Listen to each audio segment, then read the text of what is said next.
Hello, welcome back to the channel. If you're new here, my name is Jess and I cover all things PCOS and other lifestyle musings. Today we are going to talk about alternative milks and the best ones for PCOS because I just woke up one day and now there's literally 1,000 different milks when you go to the grocery store. So we are going to get to the bottom of the best ones for us and my opinion, because I always have to insert my opinion. So why all the alternative milks? What happened to just drinking regular milk? Is drinking regular milk bad for us? Is it harmful? What's all the hype about? Why is literally every other month feels like a new nut is producing a milk? Sometimes I go to Whole Foods and I'm like, what? I just found chickpea milk. That's a thing. Actually tastes really good, but anyways. I'll get to that later. Yes and no to dairy milk. So the theory, or the argument I should say, that a lot of people have is people have been drinking dairy milk for hundreds of years. Everybody is fine. What is the issue? Yes, this is true. People have been drinking dairy milk for hundreds of years. The difference though is the milk that's produced today, specifically if you're living in Canada and the States, is very different than the milk that people drank hundreds of years ago.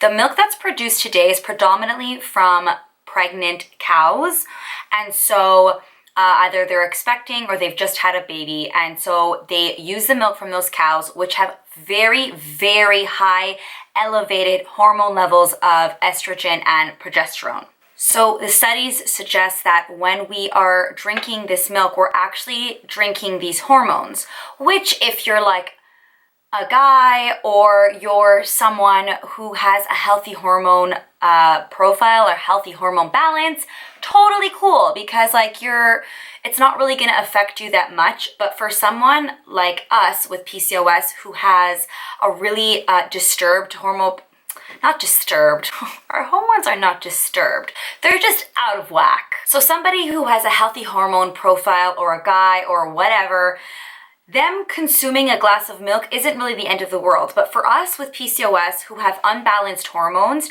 to ingest more progesterone and estrogen is just a recipe for disaster, and it's not the best thing.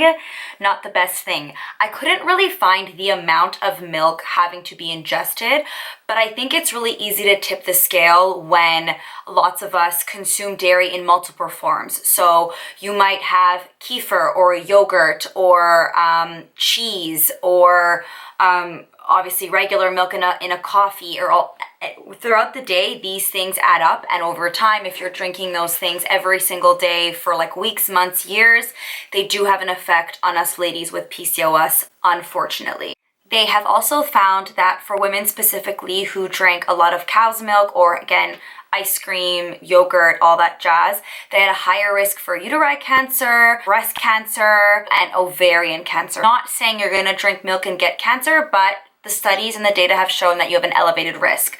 And I think it's more so especially for women, and even more so with women who, again, don't have a balanced hormone profile. Before, when I was growing up 1,000 years ago, the only alternative to cow's milk was soy milk. That was the only alternative, and then almond milk came on the scene and everyone lost it.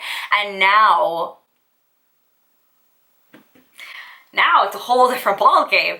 Now there's a milk from everything. So we are going to talk today about those milks and if they're good for PCOS, if they're not good, which one is the best one if you had to choose, kind of thing. So I've talked enough about the back end. Let's get into the 5 top milks for PCOS.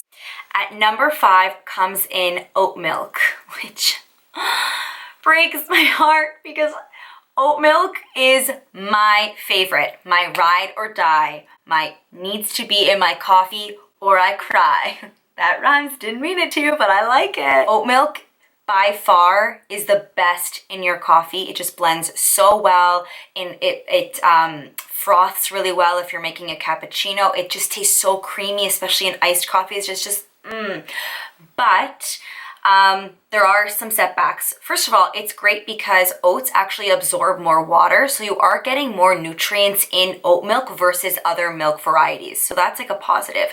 However, because it is coming from oats, even if you get the unsweetened version, there's 8 grams of carbs per serving, which I know doesn't sound like a lot, but for someone with PCOS, we're trying to keep our insulin levels as stable as possible. And the more sugar or processed carbs we consume, the more our blood sugars will spike, which will result in more weight gain.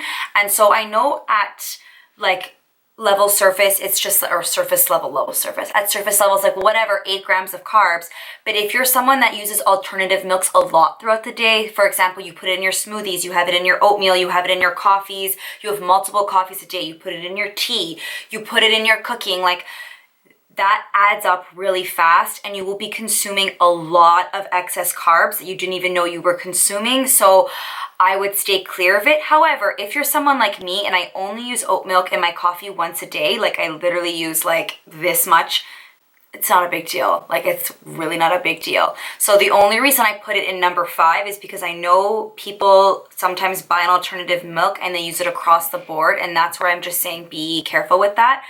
Or you can buy oat milk, put it in your coffee only, and then use the other milks that I will mention for your other things. But it is the best. Coming in at number 4 is almond milk. Now, almond milk comes below oat milk just because it's like way lower in carbs. I think there's like 0 carbs. It's like low in sugars if you buy the unsweetened version. It's low in sugar, low in calories. Not that I count calories. And it's something that's like very flexible. You can use it across the board in your smoothies, your yogurt, whatever. However, number 1, if you're a coffee drinker, it does not blend well. It does not blend well. I've tried every kind of almond milk under the sun, once for coffee, once for whatever. They're starting to make like creamer ones, but stay clear of those because those are usually higher in like sugars and stuff that are just not bueno for us PCOS gals.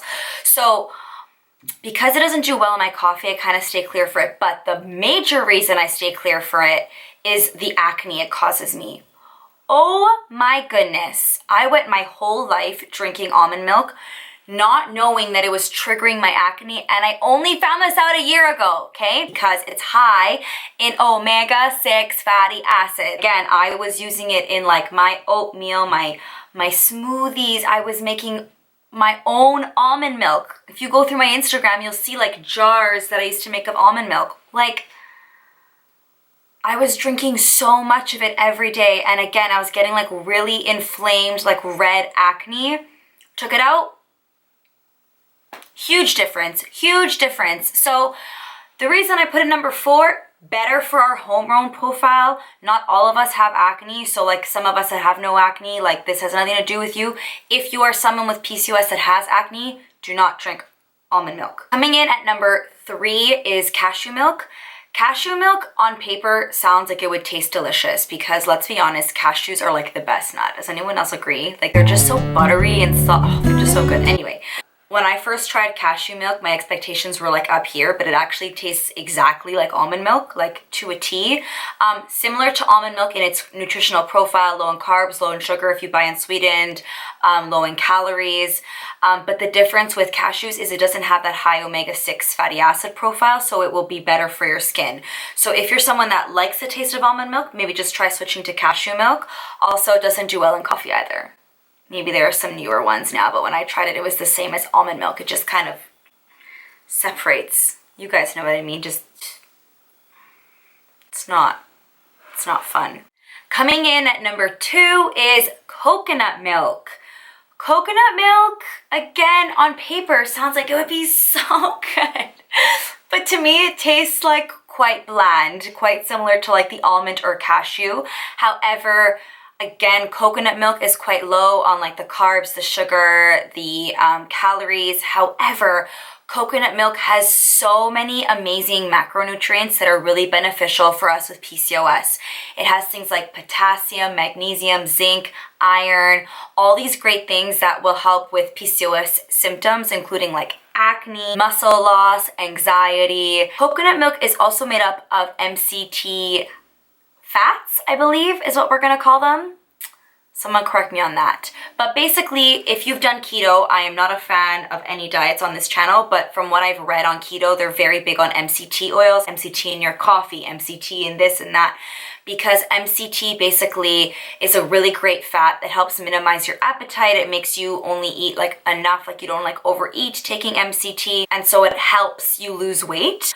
Coconut milk has those MCT fat profiles, which is really great. Coconut milk is one of those ones too that you can use across the board and you're gonna get those benefits. However, again, it's not the best in coffee. Okay, I just like, as I'm talking about this, I feel like the alternative is to like literally buy like one box thing of, or one carton of oat milk. Keep the oat milk for like your coffee and tea, and then buy one of the ones I've mentioned for everything else. Coming in at number 1 is actually a surprise, both to me and to you, and that is flax milk. Flax milk is a little bit harder to find, but if you go to a natural food store, they usually have flax milk. It's about the same price as all these other alternative milks. Flax is actually really great for women with PCOS, and while I was trying to get my period back, my naturopath actually suggested I take flax seeds at certain times of the month to help with a bunch of stuff I'll get into a second. Flax is high in omega-3s, which are really great for us with PCOS. It's also high in something called lignin. It's Lignin. Lignin. And that ingredient actually promotes the production of estrogen in the body. So that's why my naturopath suggested I take that. Women with PCOS tend to be really low in estrogen and higher in androgens and testosterone, which is why we receive the array of beautiful side effects and symptoms.